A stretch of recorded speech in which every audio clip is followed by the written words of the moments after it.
Caressed by Ice by Nalini Singh. Narrated by Angela Daw. Copyright 2007 by Nalini Singh.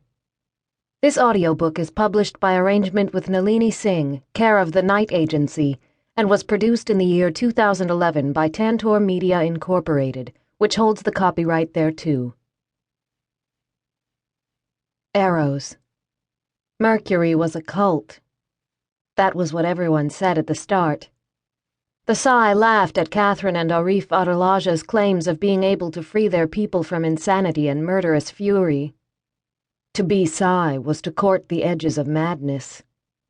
It was accepted. There was no cure.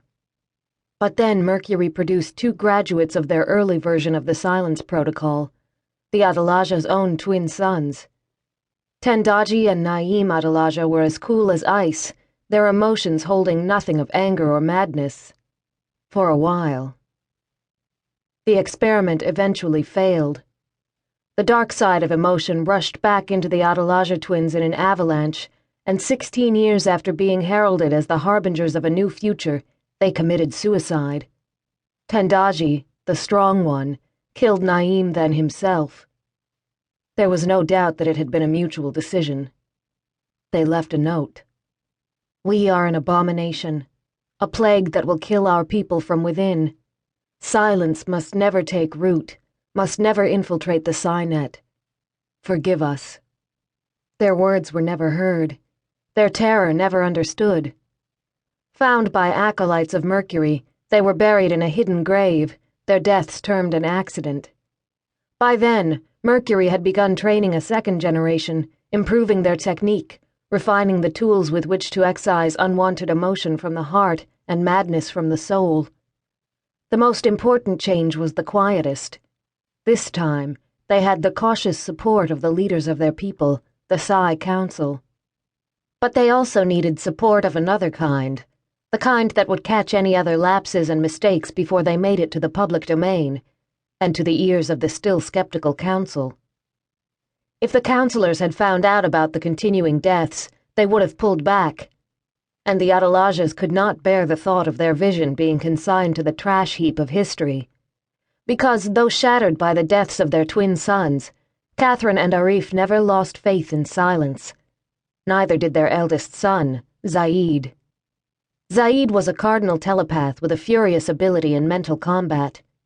He, too, had trained under silence, but as a young adult, not a child. Still, he believed. The protocol had given him peace from the demons of his mind, and he wanted to spread that gift of peace, to quiet the torment of his people. So he began cleaning up the mistakes, wiping away those who broke under the experimental versions of silence, burying their lives as efficiently as he buried their bodies. Catherine called him her martial arrow.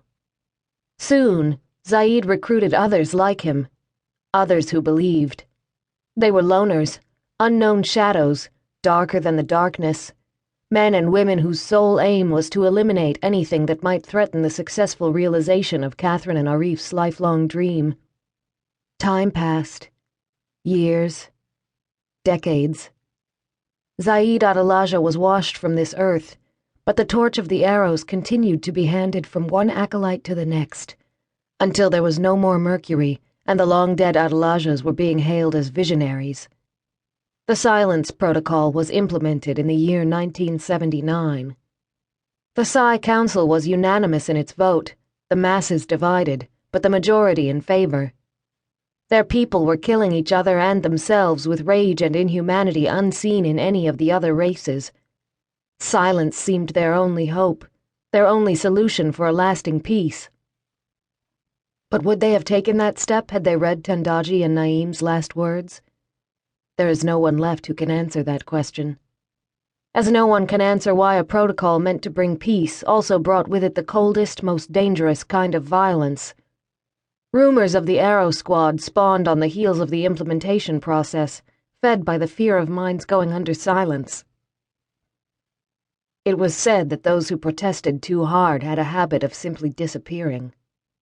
Now, in the final months of the year 2079, the arrows are a myth, a legend, their existence or non-existence.